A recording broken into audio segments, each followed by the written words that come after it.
ವಿಷ್ಣು ವಿಶೇಷ ಶಂಕರ ವಾಯು ಜಲ ಗಗನ ಅನಲ ಅಣು ಓಂಕಾರ ಬ್ರಹ್ಮಾಂಡ ಆದಿಮಧ್ಯ ಅಂತದ ವ್ಯಾಪ್ತಕ್ಕೆ ಸಚ್ಚಿತ್ ಆನಂದ ಆತ್ಮಜ್ಞಾನಕ್ಕೆ ರೂಪು ನೂರರ ಶುದ್ಧ ಚೈತನ್ಯಕ್ಕೆ ನಮೋ ನಮಃ. ಗೀತೆ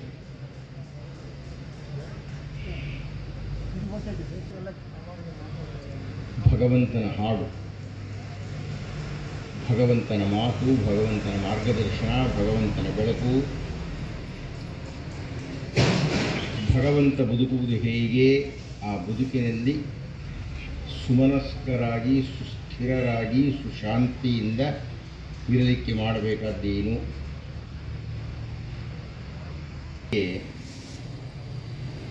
ಬೋಧಿಸ್ತಾನೆ, ಪಾಠ ಮಾಡ್ತಾನೆ, ಹೇಳಿಕೊಡ್ತಾನೆ, ಹೀಗೆ ಹೋಗಬೇಕು ಅಂತ ಹೇಳ್ತಾರೆ. ಆದರೆ ಈ 5 ದಿವಸಗಳಲ್ಲಿ ಅಂಥದ್ದೇನೂ ನಡೆದಿಲ್ಲ. ಭಗವಂತನ ಗೀತೆ ಏನೂ ಆಗಿಲ್ಲ. ಭಗವಂತನ ಗೀತೆ, ಭಗವದ್ಗೀತೆ ನಾವು ಕೇಳಿಲ್ಲ. ಅದೇ ಎಷ್ಟು ಗಲಾಟೆ ಮಾಡ್ತೀರಿ ಇವತ್ತು. ನೀವು ಕೇಳದೆ ನಿಮ್ಮ ತಾಯಿಯೂ ನಿಮಗೆ ಊಟ ಕೊಡುವುದಿಲ್ಲ. ನೀವು ಕೇಳಬೇಕು, ಆರ್ತರಾಗಬೇಕು, ಪ್ರಾರ್ಥನೆ ಮಾಡಬೇಕು. ಗಣಪತ್ಯೋಪನಿಷತ್ತಿನಲ್ಲಿ ಒಂದು ಮಾತು ಬರುತ್ತೆ, ಅಶಿಷ್ಯ ನ ದೇಯಂ.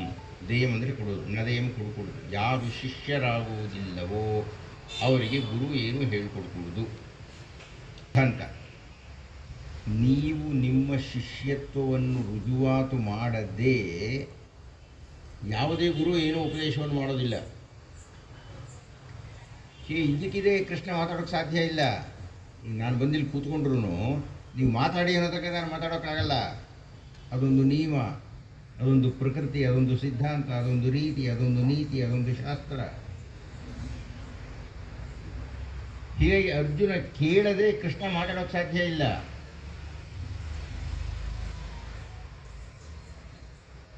ಅರ್ಜುನ ಕೇಳದೇ ಇಲ್ಲ.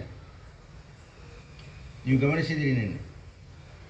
ವಿಸೃಜ್ಯ ಸಶರಂ ಚಾಪಂ ಶೋಕ ಸಂವಿಘ್ನ ಮಾನಸಃ. ಕೊನೆಯ ಶ್ಲೋಕ, ಮೊದಲನೇ ಅಧ್ಯಾಯ.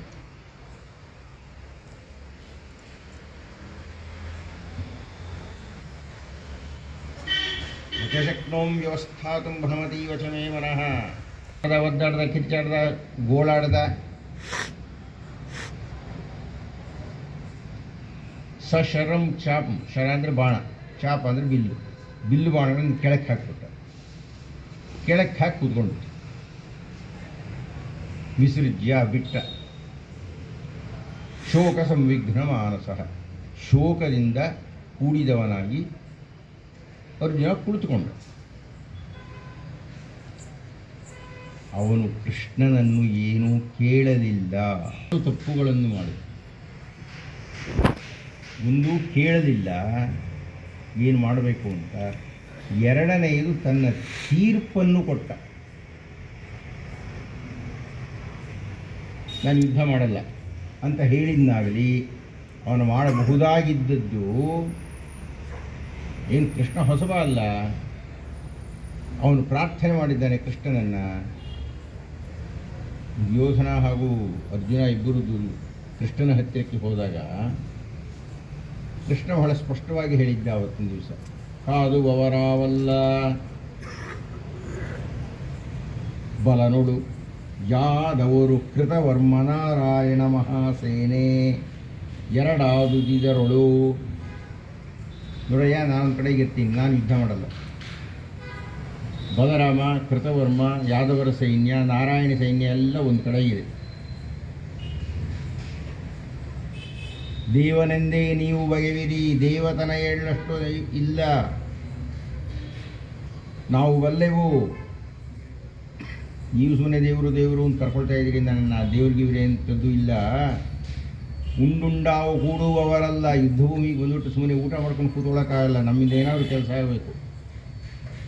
ಕಾದುವವರಾವಲ್ಲ, ನಾವು ಯುದ್ಧ ಮಾಡೋದಿಲ್ಲ. ಹಂಗಾಗಿರೆವು ಊಟ ಮಾಡ್ಕೊಂಡು ಸುಮ್ಮನೆ ಹಂಗಿನಲ್ಲಿರೋಕ್ಕೆ ಸಾಧ್ಯ ಇಲ್ಲ. ಮತ್ತು ನಾನೇನು ಮಾಡಬೇಕು? ಬಂದು ಆವು ಮಾಡುವುದು ಏನೆಂದು, ಏನು ಮಾಡಬೇಕು ನಾನು ಬಂದು ಅಂತ ಕೇಳಿದ್ದ ಕೃಷ್ಣ. ಅದಕ್ಕೆ ಅರ್ಜುನ ಬಹಳ ಸುಸ್ಪಷ್ಟವಾಗಿ ಹೇಳಿದ್ದ, ದೇವರೆಂಬಿರಿ ನೀವು ದೇವರಲ್ಲ ಅಂತೀರಿ ಅಂದ್ಕೊಳ್ಳಿ. ನೀವು ದೇವರಿಗೆ ದೇವರು. ನೀವು ಹೊಗಳುವಡ ದೇವಾಳಿಗಳಿಗಳವಲ್ಲ. ನಿಮ್ಮನ್ನು ಪ್ರಶಂಸೆ ಮಾಡಬೇಕು ಅಂತ ಹೇಳಿದರೆ ವೇದಗಳು ಗುಂಪುಗಳಿಗೆ ಸಾಧ್ಯ ಆಗ್ತಾ ಇಲ್ಲ. ಅದು ಬಿಡಿ. ಸಾರಥಿಯಾಗಿ ಭೃತ್ಯನ ಕಾಯಬೇಕು ಅಂತ ಪ್ರಾರ್ಥನೆ ಮಾಡಿದ್ದೆ. ನನ್ನ ರಥದ ಸಾರಥಿಯಾಗಿ ಅಂತ ಅಷ್ಟು ಹೇಳಿಲ್ಲ ಆತ. ನನ್ನ ರಥದ ಸಾರಥಿಯಾಗಿ ಭೃತ್ಯನ ಕಾಯಬೇಕೆಂದ, ನನ್ನನ್ನು ರಕ್ಷಿಸಬೇಕು ಅಂತ ಹೇಳಿದ್ದಾನೆ. ಅಂದರೆ ಕೃಷ್ಣನ ನಾಯಕತ್ವವನ್ನು, ಕೃಷ್ಣನ ಮಾರ್ಗದರ್ಶನವನ್ನು, ಕೃಷ್ಣನ ಸ್ವಾಮಿತ್ವವನ್ನು ಅರ್ಜುನ ಒಪ್ಪಿಕೊಂಡು ಯುದ್ಧಾರಂಭಕ್ಕೆ ಮುನ್ನವೇ ಕೃಷ್ಣನಿಗೆ ಆ ಅಧಿಕಾರವನ್ನು ಕೊಟ್ಟಿದ್ದಾನೆ. ನಿರ್ಣಯವನ್ನು ತಗೋಬೇಕಾಗಿದೆ. ಯುದ್ಧಭೂಮಿಗೆ ಹೊರಟು ನಿಂತಿದ್ದಾನೆ, ಹಿಂಜರಿದಿದ್ದಾನೆ. ಪರೀಕ್ಷೆಯ ಕೋಣೆಯೊಳಕ್ಕೆ ಹೋಗಬೇಕಾಗಿದೆ, ವಿದ್ಯಾರ್ಥಿ ವಾಪಸ್ ನೋಡಿದ್ದಾನೆ. ಲೇಖನಿಯನ್ನಿಟ್ಟು ನಾನು ಪರೀಕ್ಷೆ ತಗೊಳ್ಳಲ್ಲ ಅಂತ ಹೇಳ್ತಾ ಇದ್ದೇನೆ. ಪರೀಕ್ಷೆಯ ಕೋಣೆಯ ಹೊರಗೆ ಬಂದು ಆದಂತಹ ಪಾತ್ರ ಹಿಂದಿನ ದಿವಸ ಅಣ್ಣ ಹೆದರಿಕೊಂಡಿದ್ದರೂ ಆತನಿಗೆ ಸಮಾಧಾನವನ್ನು ಹೇಳಿ, ಸೇನೆಯೋರ್ವಯೋರ್ ಮಧ್ಯೆ ಸ್ಥಾಪಯಿತ್ವ ರಥೋತ್ತಮಂ ಅಂತ ಹೇಳಿ ಎಲ್ಲ ಧೀರನಾಗಿ ಮಾತನಾಡಿದ ಅರ್ಜುನ ಸುಮಾರು 18 ಶ್ಲೋಕಗಳಲ್ಲಿ ಯಾಕಾಗಿ ನಾನು ಬಿಲ್ಲುಬಾಣಗಳನ್ನು ಕೆಳಕ್ಕೆ ಹಾಕ್ತಾ ಇದ್ದೀನಿ ಅನ್ನುವುದಕ್ಕೆ ಕಾರಣಗಳನ್ನು ಕೊಟ್ಟು ಅವನು ಯುದ್ಧದಿಂದ ಹಿಂಜರಿದು ಬಿಟ್ಟ.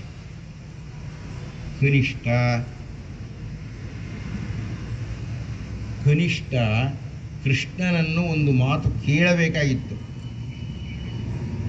ಅವನು ಒಪ್ಪಿಸ್ಕೊಂಡು ಕರ್ಕೊಂಡು ಬಂದಿದ್ದಾನೆ, ಅವ್ರ ಊರಿಗೆ ಹೋಗಿ ಕರ್ಕೊಂಡು ಬಂದಿದ್ದಾನೆ, ನಿನ್ನ ನಾಯಕತ್ವ ಅಂತ ಹೇಳಿದ್ದಾನೆ, ನಿನ್ನನ್ನು ರಕ್ಷಿಸಬೇಕು ಅಂತ ಹೇಳಿದ್ದಾನೆ.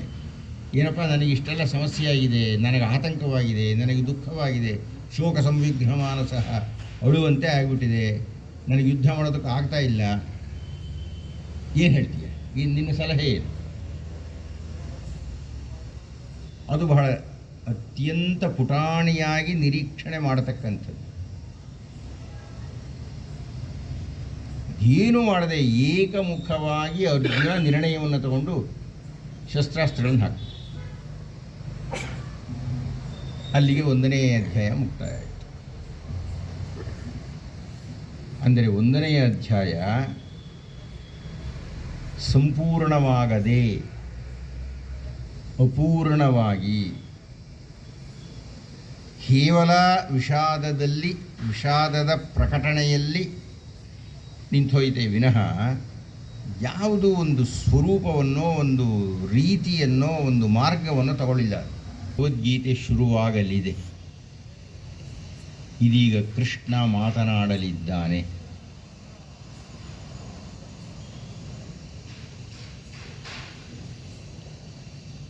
ಈಗ ಕೃಷ್ಣ ಮಾತನಾಡಬೇಕು. ಏನಂತ ಮಾತಾಡ್ತಾನೆ? ಬಹಳ ಪ್ರಧಾನವಾದ ವಿಷಯ.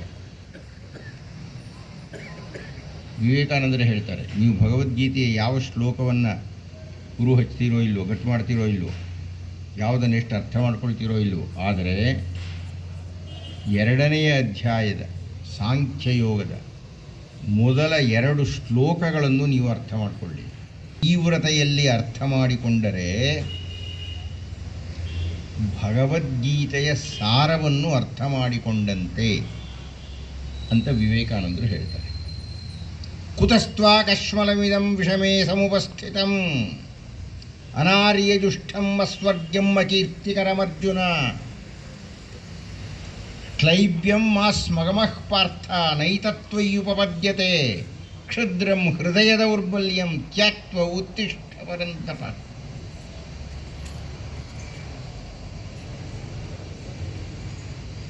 ಕುತಸ್ತ್ವ ಕಶ್ಮಲಮಿದಂ, ಎಲ್ಲಿಂದ ಬಂತಿದ್ದು ಈ ಕೊಳೆ? ಎಲ್ಲಿಂದ ಬಂತು ಈ ಕಶ್ಮಲ? ಎಲ್ಲಿಂದ ಬಂತು ಈ ಅಯೋಗ್ಯ ಚಿಂತನೆ? ಎಲ್ಲಿಂದ ಬಂತು? ಅನರ್ಹವಾಗಿರತಕ್ಕಂಥ ಮಾತುಗಳೆಲ್ಲಿಂದ ಬಂತು, ಯಾವ ಕಡೆಯಿಂದ ಬಂತು, ಹೇಗೆ ಬಂತು, ಎಲ್ಲಿ, ಯಾವ ರೀತಿಯಲ್ಲಿ ಬಂತು, ಯಾವ ತರ್ಕಬದ್ಧವಾಗಿ ಮಾತನಾಡಿದ್ದೇನೆ ಅಂತ ಇಷ್ಟು ಹೊತ್ತು ಮಾತಾಡಿದ್ದ ಅವನು.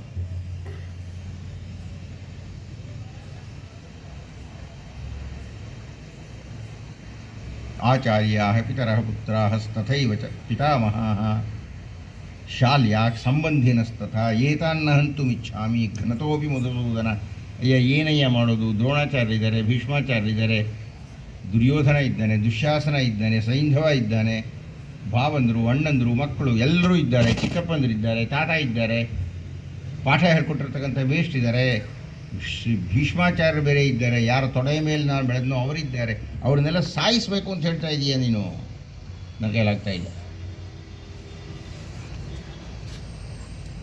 ಯುದ್ಧ ಅನ್ನೋದೇನಾದರೂ ನಡೆದುಬಿಟ್ರೆ ಎಷ್ಟು ಜನ ವಿಧವೆಯರಾಗಿಬಿಡ್ತಾರೆ. ಕಳಂಕಕಾರಿಯಾಗಿರತಕ್ಕಂಥದ್ದು ವರ್ಣಸಂಕರ ಆಗಿಬಿಡುತ್ತೆ. ಲುಪ್ತ ಪಿಂಡೋದಕ ಕ್ರಿಯಾ ದೋಷೈರೇತೈ ಪುರಜ್ಞಾನಂ ವರ್ಣಸಂಕರಕಾರಕೈ. ಎಲ್ಲ ಪಿಂಡ ಪ್ರದಾನ ಮಾಡೋದಕ್ಕಿರೋದಿಲ್ಲ. ನರಕೇ ನೀತಿಂ ವಾಸೋ ಭವತಿ ಇತ್ಯನುಶುಶ್ರುಮ. ನಾವೆಲ್ಲ ನರಕಕ್ಕೆ ಹೋಗಬೇಕಾಗುತ್ತೆ ಅಂತ ಬಹಳ ಜಾಣತನದಿಂದ, ಬಹಳ ತರ್ಕಬದ್ಧವಾಗಿ ಅರ್ಜುನ ತನ್ನ ವಾದವನ್ನು ಪೇರಿಸಿದ್ದ. ಇದೆಲ್ಲ ನಾನು ಚರ್ಚೆ ಮಾಡಿದ್ದೀನಿ ನಾನು.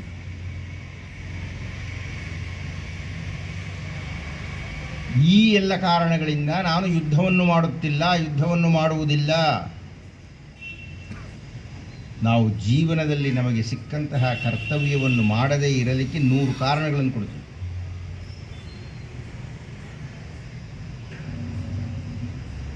ನಮಗೆ ದೈವ ಪ್ರತಿಯೊಬ್ಬರಿಗೂ ಯಾವುದೋ ಒಂದು ವೃತ್ತಿಯನ್ನು ಅನುಗ್ರಹಿಸಿರುತ್ತೆ. ನೀನು ಇದರಲ್ಲಿ ಬದುಕು ಅಂತ ಹೇಳಿದೆ. ನಾನು ನನ್ನ ವೃತ್ತಿಯನ್ನು 100ಕ್ಕೆ 99 100ಕ್ಕೆ 100ರಷ್ಟು ಸ್ಪಷ್ಟವಾಗಿ, ಖಚಿತವಾಗಿ, ನ್ಯಾಯವಾಗಿ, ಧಾರ್ಮಿಕವಾಗಿ ನಾನು ಮಾಡಬೇಕು. ಆ ಕರ್ತವ್ಯವನ್ನು ಪಾಲನೆ ಮಾಡುವಾಗ ಅದರಿಂದ ತಪ್ಪಿಸಿಕೊಳ್ಳಲಿಕ್ಕೆ ಹೋಗಬಾರದು. ತಪ್ಪಿಸಿಕೊಳ್ಳಲಿಕ್ಕೆ ಹೋಗಲಿಕ್ಕೆ ಕಾರಣಗಳನ್ನು ಕೊಡಬಾರ್ದು. ಕಾರಣ ಕೊಡ್ಬೋದು ಎಲ್ಲರೂ. ನೀವು ಏನು ಮಾಡಿದರೂ ಕಾರಣ ಕೊಡ್ಬೋದು.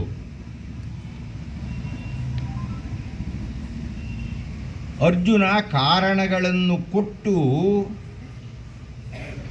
ತನ್ನ ಕರ್ತವ್ಯದಿಂದ ವಿಮುಖನಾಗಲಿಕ್ಕೆ ಪ್ರಯತ್ನ ಪಡ್ತಾ ಇದ್ದ. ತನ್ನ ಕರ್ತವ್ಯವಾಗಿರತಕ್ಕಂಥ ಯುದ್ಧವನ್ನು ಮಾಡಲಾರದೆ ಹಿಂಜರಿತಾ ಇದ್ದಾನೆ. ಎಲ್ಲ ನಮ್ಮ ಜೀವನಗಳಲ್ಲಿ ನಮಗೆ ಅನ್ವಯ ಆಗತಕ್ಕಂಥ ವಿಷಯ. ಯುದ್ಧ ಅನ್ನತಕ್ಕಂಥದ್ದು ಅರ್ಜುನನಿಗೆ, ನಮಗೆ ನಮ್ಮ ಕರ್ತವ್ಯ, ನಮಗೆ ನಮ್ಮ ದೈನಂದಿನ ಜೀವನ, ನಮಗೆ ನಮ್ಮ ಸಂಸಾರ, ನಮಗೆ ನಮ್ಮ ಕಾರ್ಯಕ್ಷೇತ್ರ, ಅವುಗಳಲ್ಲೆಲ್ಲ 100 ತಾಪತ್ರಯ ಇರುತ್ತೆ ರೀ, ಸಮಸ್ಯೆಗಳಿರುತ್ತೆ. ನೀವು ಕಾರಣ ಹೇಳ್ತಾ ಕೂತ್ಕೋಬಾರ್ದು. ನೀವು ಯಾಕೆ ಸೋತಿರಿ, ನೀವು ಯಾಕೆ ಕಾಯಿಲೆ ಬಿದ್ದಿರಿ, ನೀವು ಏಕೆ ದರಿದ್ರರಾಗಿ ಉಳಿದಿದ್ದೀರಿ, ನೀವು ಯಾಕೆ ಬೆಳವಣಿಗೆ ಆಗಲಿಲ್ಲ ಅಂತ ಯಾರೂ ನಿಮ್ಮನ್ನು ಕೇಳುವುದಿಲ್ಲ. ಆದರೆ ನೀವು ಬೆಳೆದರೆ ಮಾತ್ರ ನಿಮ್ಮನ್ನು ಸಮಾಜ ಹೊಗಳುತ್ತೆ. ಏನೇ ಅವನು ಅಷ್ಟೆಲ್ಲ ಕಷ್ಟಪಟ್ಟರು ಮೇಲಕ್ಕೆ ಬಂದ. ಇಷ್ಟು ಸಮಸ್ಯೆ ಇತ್ತು ಅವನಿಗೆ, ಅದನ್ನೆಲ್ಲ ನಿಗ್ರಹಿಸಿ ಬೆಳೆದಿದ್ದಾನೆ ಅಂತ ಸಮಾಜ ಹೊಗಳುತ್ತೆ. ಬೆಳೆದ ಮೇಲೆ ನೀವು ಸೋತ್ರೆ ಸೋಲ್ತೀರಿ ಅಷ್ಟೇ. ಕೋಟಿ ಕೋಟಿ ಕೋಟಿ ಕೋಟಿ ಜನ ಇದ್ದಾರೆ, ನಿಮ್ಮನ್ನು ಯಾರು ಕೇಳ್ತಾರೆ?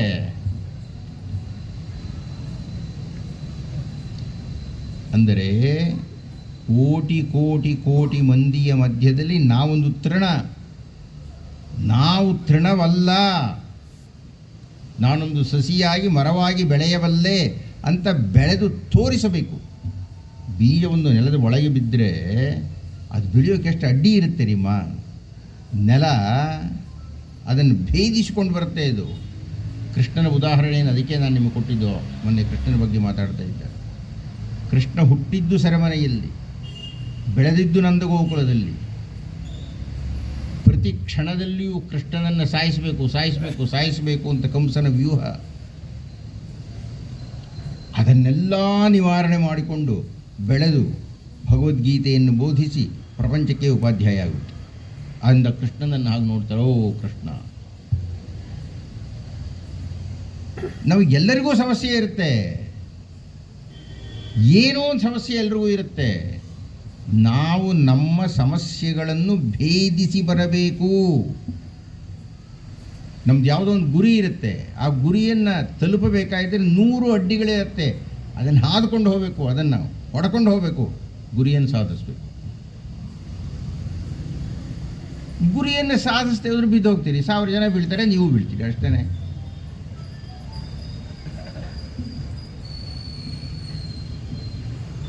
ಅರ್ಜುನನಂಥ ಅರ್ಜುನ, ಅವನಂತಹ ಕಲಿ, ಅವನೇ ಹಿಂಜರಿದು ಬಿಟ್ಟ ಸಮಸ್ಯೆ ಬಂದಾಗ.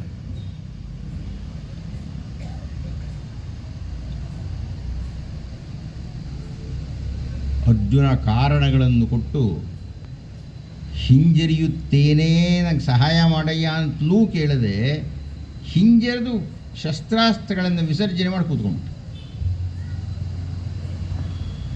ಅದಕ್ಕೆ ಕೃಷ್ಣ ಹೇಳ್ತಾ ಇದ್ದಾನೆ, ಅದಕ್ಕೆ ಕೃಷ್ಣ ಪ್ರತಿಕ್ರಿಯಿಸ್ತಾ ಇದ್ದಾನೆ, ಅದಕ್ಕೆ ಕೃಷ್ಣ ಝಾಡಿಸ್ತಾ ಇದ್ದಾನೆ, ಬೈತಾ ಇದ್ದಾನೆ, ಕೆನ್ನೆ ಕೊಡ್ತಾ ಇದ್ದಾನೆ. ಕುತಸ್ತ್ವಾ ಕಶ್ಮಲಮಿದಂ ವಿಷಮೇ ಸಮುಪಸ್ಥಿತಂ.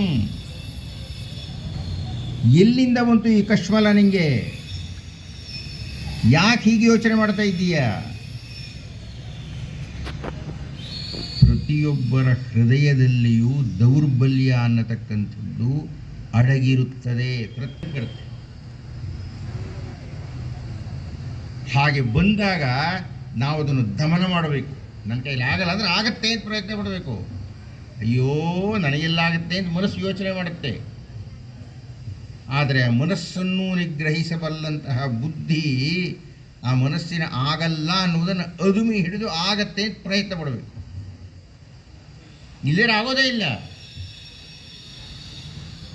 ನೀವೆಲ್ಲ ನೆನಪಿಸ್ಕೊಳ್ಳಿ, ಮೊದಲನೇ ಬಾರಿ ಅ ಅನ್ನೋ ಅಕ್ಷರ ಬರೆದಿರ್ತೀರಿ. ಅ ಅನ್ನೋ ಬಳಪ ಹಿಡ್ಕೊಳಕ್ಕೆ ಬರಲ್ಲ, ಎಲ್ಲೆಲ್ಲೋ ಹೋಗುತ್ತೆ. ಹೀಗೆ ಬರೆಯೋ ಅ ಅಲ್ಲೆಲ್ಲೋ ಹೋಗ್ಬಿಟ್ಟಿರುತ್ತೆ. ಎಷ್ಟು ಕಷ್ಟಪಟ್ಟು ನಾವು ಅ ಅನ್ನೋದನ್ನು ಬರೆದಿದ್ವಿ, ಎಷ್ಟು ಕಷ್ಟಪಟ್ಟು ಎಷ್ಟು ಹೊಡೆಸ್ಕೊಂಡಿದ್ದೀವಿ ವೇಷಗಳ ಹತ್ರ. ಈಗಿನವ್ರನ್ನ ಯಾರನ್ನೂ ಹೊಡೆಯಲ್ಲ, ನಾವು ನಮ್ಮ ಕಾಲದಲ್ಲಿ ಹೊಡೆಸ್ಕೊಳ್ತಾ ಇದ್ವಿ. ಬೆರಳುಗಳಿಗೆ ಹೊಡಿತಾ ಇದ್ವಿ ಸರಿಯಾಗಲ್ಲ. ಈ ವರ್ತನೆ ಇರಲಿಲ್ಲ ಈ ಬರೆಯೋದಕ್ಕೆ. ಎಷ್ಟು ಕಷ್ಟಪಟ್ಟಿದ್ದೀವಿ ನಾವು, ಎಷ್ಟು ತರಬೇತಿ ಕೊಟ್ಟಿದ್ದೀವಿ ಬೆರಳುಗಳಿಗೆ. ನಾವು ಬೆರಳುಗಳಿಗೆ 1000 ಬಾರಿ ತರಬೇತಿಯನ್ನು ಕೊಟ್ಟಿದ್ದರಿಂದ ಇವತ್ತು ಸಲೀಸ ಬರಲಿಕ್ಕೆ ಸಾಧ್ಯ ಆಗುತ್ತೆ. ಜೀವನದಲ್ಲಿ ಈ ಅಕ್ಷರಾಭ್ಯಾಸ ಉಂಟಲ್ರಿ, ಜೀವನದಲ್ಲಿ ಅಕ್ಷರಗಳನ್ನು ಬರಿತೀವಲ್ಲ, ಅದು ಇಡೀ ಜೀವನಕ್ಕೆ ಒಂದು ಪಾಠ. ಗೊತ್ತಿಲ್ಲದ ವಿಷಯ ಅದು. ಮೊಟ್ಟ ಮೊದಲನೇ ಬಾರಿ ಯಾವುದೇ ಮಗು ಒಂದು ಅಕ್ಷರವನ್ನು ಬರೆದರೆ, ನಾವೆಲ್ಲ ಬರೆದಾಗ ನಮಗೆ ಅಕ್ಷರ ಗೊತ್ತಿಲ್ಲ. ಗೊತ್ತಿಲ್ಲದ ವಿಷಯವನ್ನು ಗೊತ್ತು ಮಾಡಿಕೊಳ್ಳುತ್ತೀವಿ. ಗೊತ್ತಿಲ್ಲದ ವಿಷಯವನ್ನು ಗೊತ್ತು ಮಾಡಿಸಲಿಕ್ಕೆ ಗೊತ್ತಾಗಿರತಕ್ಕಂಥ ಒಬ್ಬ ಗುರು ಇದ್ದಾನೆ, ಅವನು ನಿಮ್ಮ ಕೈ ಹಿಡ್ಕೊಂಡು ಬರೆಸ್ತಾನೆ. ಗೊತ್ತಿಲ್ಲದನ್ನು ಗೊತ್ತು ಮಾಡಿಕೊಳ್ಳುವಾಗ ಸಿಗಲ್ಲ ಸುಲಭವಾಗಿ.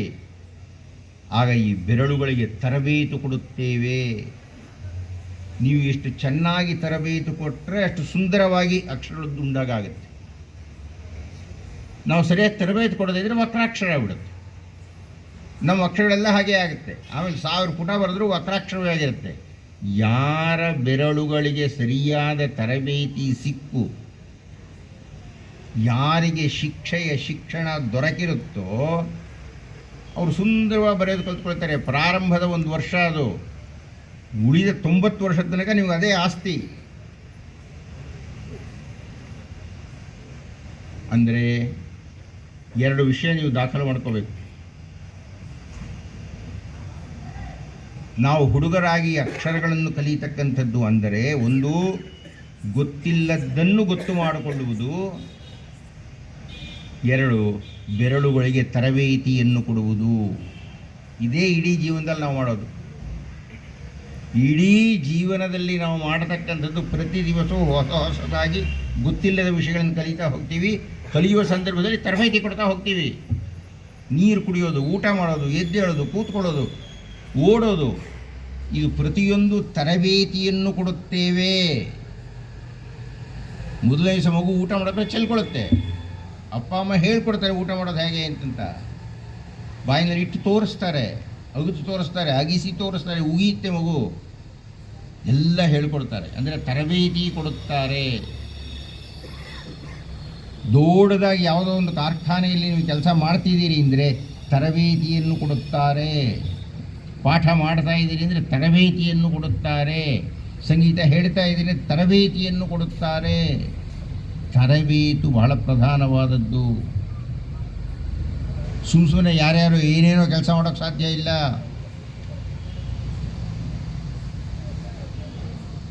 ಹಾಗೆ ತರಬೇತು ತೆಗೆದುಕೊಂಡಿರತಕ್ಕಂಥ ಅರ್ಜುನ ಯುದ್ಧ ವಿದ್ಯೆಯನ್ನು ಕಲಿತಿದ್ದಾನೆ ದ್ರೋಣಾಚಾರ್ಯ ಹತ್ರ. ಅವನು ವರ್ಷಗಳು ಕಲಿತಿದ್ದಾನೆ, ತರಬೇತಿ ತಗೊಂಡಿದ್ದಾನೆ, ಯುದ್ಧ ಮಾಡೋದು ಹೇಗೆ ಅಂತ ಗೊತ್ತಿದೆ ಅವನಿಗೆ.